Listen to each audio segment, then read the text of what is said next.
Elderly Democrats say thousands of donations to ActBlue were made fraudulently in their names. The upcoming Pam Bondi, Department of Justice, President Trump's pick for Attorney General, she's going to have her hands full. We know this. We know that there are a lot of priorities right out of the gate that we want done. For example, we want the J6 investigations, the ongoing investigations. We want them to end. Of course, we want President Trump to pardon those that have been convicted, those who have been persecuted as political prisoners. We also want to see everything that has to do with Jeffrey Epstein, not just the redacted list that they released earlier last year with very little fanfare. We want to see everything. Okay, we want to see the Diddy tapes. Well, we don't want to see the Diddy tapes themselves, but we want to know who's in the Diddy tapes and who we want to see Pam Bondi go after them, after the bad guys. So I think we'll find that a lot of the Hollywood and music snowflakes that are out there lamenting, oh, we really wanted Kamala. We really wanted Kamala. What they really wanted was to protect their own butts, make sure that their names weren't exposed through Diddy or Epstein or whoever. But there's one priority that I think should be, starting on day one. I think that Pam Bondi should go after ActBlue, open an investigation on day one, and let's figure out what's going on. Because so far we've seen some states go after them a little bit. Okay, not much. We've seen some actions taken against them a little bit, not much.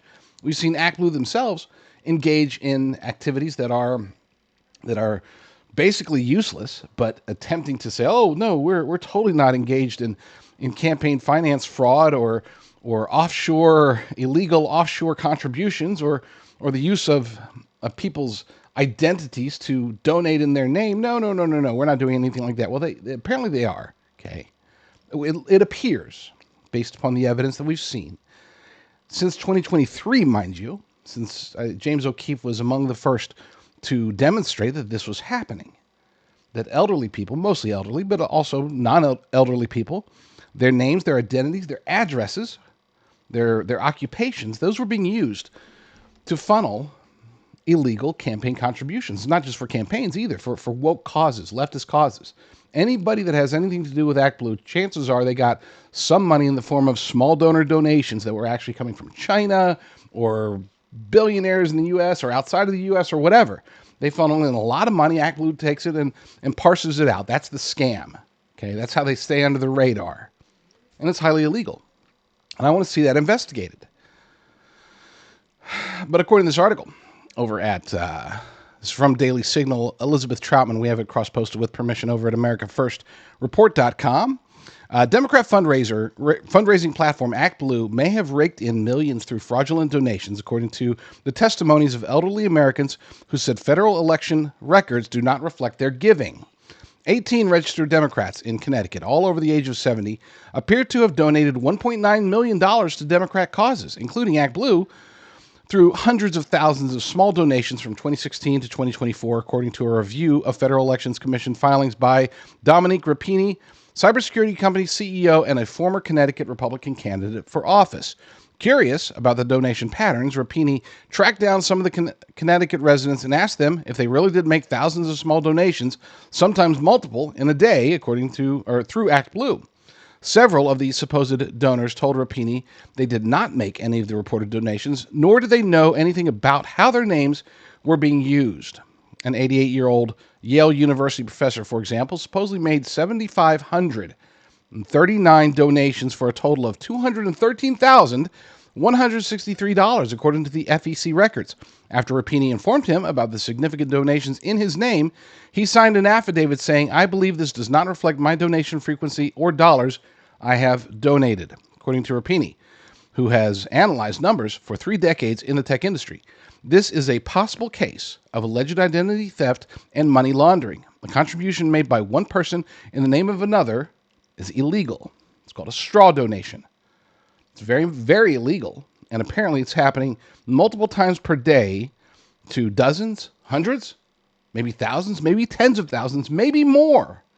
Remember, Kamala Harris, who could barely muster any actual support, was supposedly able to raise like billions of dollars in small donor donations, over $100 million in like a 2-day period. How is that possible considering that nobody voted for her? Well, it's not possible. It can only be done through fraud, through money laundering. Again, you take large sums of money donated by certain entities, certain individuals, and because there's a limit, there's a reason there's a limit to how much you can donate to campaigns.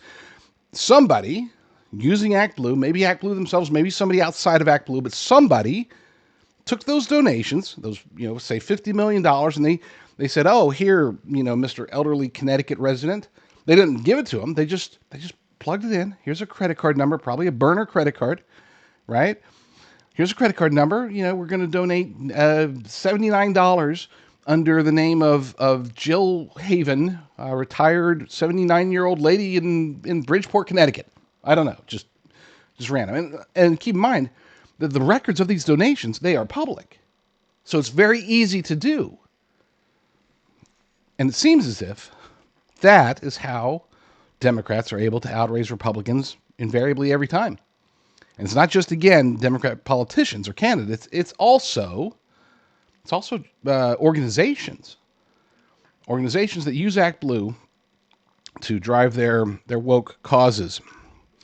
Back to the article. When I examine the donation patterns tied to these alleged Smurfs, the irregularities jump off the page, revealing behavior that defies both human logic and common sense. To safeguard trust in our election process, we must confront these anomalies head on. Representative Brian Stile from Wisconsin, chairman of the House Administration Committee, told the Daily Signal he's aware of similar reports from across the country. In response, and this is a quote from Steele, in response, last fall, I shared the findings of our investigation with several state attorneys general. The committee and I remain fully available to collaborate with any law enforcement officials who wish to access the information we have gathered on this critical issue.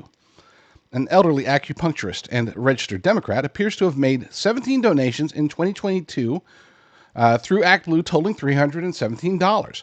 In an email to Rapini, she promised she hasn't made political contributions since 2016.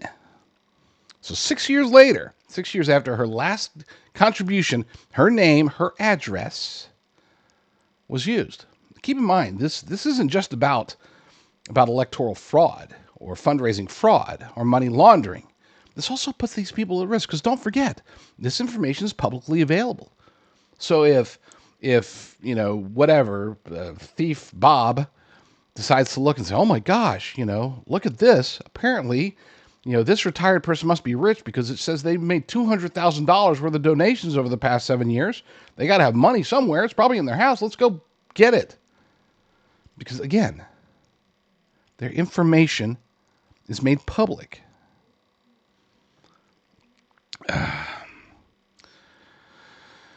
And this is that acupuncturist. She says, I can promise you I have not made donations myself to the Democrat National Committee or Democratic local party since 2016. Anything past that are fake and or manipulated donations. A 91-year-old woman appears to have made 2,591 donations, totaling $41,000, according to the FEC filings. She signed an affidavit with Rapini denying making the reported donations. Another 75-year-old woman looks to have made 4,270 small donations, adding up to $32,323. She too signed the affidavit. ActBlue is currently under congressional investigation for alleged laundering of foreign money. Wow. ActBlue came under fire on October 29th but let's be clear, congressional investigation. Okay, great. That won't get anything. We need Pam Bondi and her team to open a criminal investigation and find out what in the world is happening. Find out who's behind it, investigate all that you need to do, and charge some people, make arrests, cut deals, find out where this goes. Who knew? We can't just find some random clerk who's going to be the sacrificial lamb. We actually need to get to the bottom of this. Otherwise, it's just going to repeat. It's just going to happen again. They just find different avenues. ActBlue came under fire on October 29th because of its donor verification policies. In a letter that day to ActBlue, Style said foreign actors from Iran, Russia, Venezuela, and China could use the platform to launder illicit money for use in U.S. political campaigns. The Democrat fundraising platform admitted in 2023 to Style that it didn't require contributors to use a card verification value, or CVV, to donate on its website with a credit card. Those security codes are meant to ensure that the person making a purchase physically possesses the credit card. ActBlue responded to the Daily Signal's request for comment about the affidavits by referring the Daily Signal to post on its blog, which says, because of how reporting works for intermediaries, contributions made on platforms like ours often show up more than once in public FEC records. In other words, they're saying it's a mistake. It's all one big misunderstanding. This is infuriating. I'm not going any further. This is infuriating, and it's not being talked about. Okay, not nearly enough.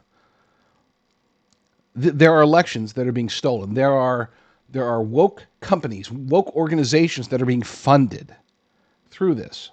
Funded by China, Iran, funded by woke millionaires or billionaires here in the United States or abroad. That shouldn't be the case. This is a huge deal.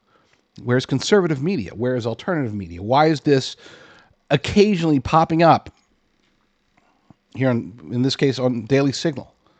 Sometimes we'll see it on the Gateway Pundit. Occasionally we'll see it on Breitbart. But this is a huge story, and nobody's talking about it. Not nearly enough. We need to talk about it. Because if it's not in the news, if it's not going to get somebody any points, then they're not going to do anything about it. And I'm not accusing Pam Bondi of ignoring this, because she isn't even in office yet. But she better hop on this on day 1. Day 3 at the latest. Maybe she's got to move some plants into the office, get the things going. Great. We'll give her 3 days. Within 3 days, I would expect that Attorney General Pam Bondi and her team are all over ActBlue, all over them, and determining who's behind it, who's in trouble, who are they going to investigate, who are they going to put in jail.